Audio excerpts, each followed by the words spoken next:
ಶ್ರೀ ಗುರು ಬಸವಲಿಂಗಾಯ ನಮಃ. ವಚನ ಪ್ರಸಾದದಲ್ಲಿ ಇಂದು ರಕ್ಷಾಬಂಧನದ ಬಗ್ಗೆ ನಾವು ಆಚರಿಸುವ ಹಬ್ಬಗಳು, ಎಲ್ಲ ಹಬ್ಬಗಳು ಸುಂದರ ಮತ್ತು ಶ್ರೇಷ್ಠ ಆಗಿವೆ. ಅದರಲ್ಲಿ ರಾಖಿ ಹಬ್ಬ ಅತಿ ಶ್ರೇಷ್ಠವಾದದ್ದು, ಅತಿ ಪ್ರಿಯಕರವಾದದ್ದು ಆಗಿದೆ. ಇದರಲ್ಲಿ ಈ ಹಬ್ಬದಲ್ಲಿ ಅಣ್ಣ ತಮ್ಮ, ಅಕ್ಕ ತಂಗಿಯರು ಪ್ರೀತಿ ವಾತ್ಸಲ್ಯದಿಂದ ಆಚರಿಸುವಂತಹದ್ದು.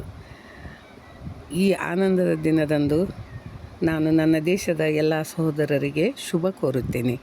ಸೈನಿಕರು, ಡಾಕ್ಟರು, ಪೊಲೀಸರು, ಸಫಾಯಿ ಕರ್ಮಚಾರಿಗಳು, ಎಲ್ಲ ಅಣ್ಣಂದಿರಿಗೆ, ಎಲ್ಲ ಅಣ್ಣಂದಿರ ಭವಿಷ್ಯವು ಸುಂದರವಾಗಲೆಂದು, ಅವರ ಕನಸು ನನಸಾಗಲೆಂದು, ಅವರ ಜೀವನದಲ್ಲಿ ಸಂತೋಷದ ಸಾಗರ ತುಂಬಿ ಹರಿಯಲಿ ಎಂದು, ಶತ್ರುಗಳು ಮಿತ್ರರಾಗಲಿ, ಕಲ್ಲು ಮುಟ್ಟಲು ಚಿನ್ನವಾಗಲಿ, ನಿಮ್ಮ ಪ್ರೀತಿ ಅಣ್ಣ ಶ್ರೀಕೃಷ್ಣ, ತಂಗಿ ಸುಭದ್ರೆಯಂತೆ ಆಗಲಿ ಎಂದು, ನಿಮ್ಮ ಆರೋಗ್ಯ ಸದಾ ಗಟ್ಟಿಯಾಗಿರಲಿ, ಕೊರೋನಾದಂತಹ ಮಹಾಮಾರಿ ಸ್ಪರ್ಶ ಮಾಡಲು 100 ಸಲ ವಿಚಾರ ಮಾಡಲಿ ಅಂತ ಒಂದು ಮಹಾಮಾರಿಯನ್ನು ಓಡಿಸುವ ಆನಂದದಿಂದ ರಾಖಿ ಹಬ್ಬವನ್ನು ಆಚರಿಸುವ.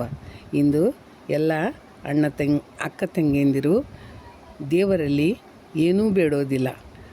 ಅಣ್ಣಂದಿರು ಮತ್ತು ತಮ್ಮಂದಿರ ಅಭಿವೃದ್ಧಿ, ಅವರ ಸುಖ ಸಮೃದ್ಧಿಗಾಗಿ ದೇವರನ್ನು ಪ್ರಾರ್ಥಿಸುತ್ತಾರೆ. ಅಂತ ಒಂದು ಪ್ರೀತಿ, ಅಣ್ಣ ತಮ್ಮಂದಿರ, ಅಕ್ಕ ತಂಗಿಯಂದಿರ ಪ್ರೀತಿ ನಮ್ಮ ಭಾರತದಲ್ಲಿ ಸ್ಥಿರವಾಗಿ ಉಳಿಯಲೆಂದು ನಾನು ದೇವರಲ್ಲಿ ಕೋರಿಕೊಳ್ಳುತ್ತೇನೆ. ಹ್ಯಾಪಿ ರಕ್ಷಾಬಂಧನ. ಶರಣಾರ್ಥಿ. ಜೈ Ram. So hope you like this video. So like this video and subscribe our channel for regular videos update. Thanks for watching. Sharanu Sharanarthi.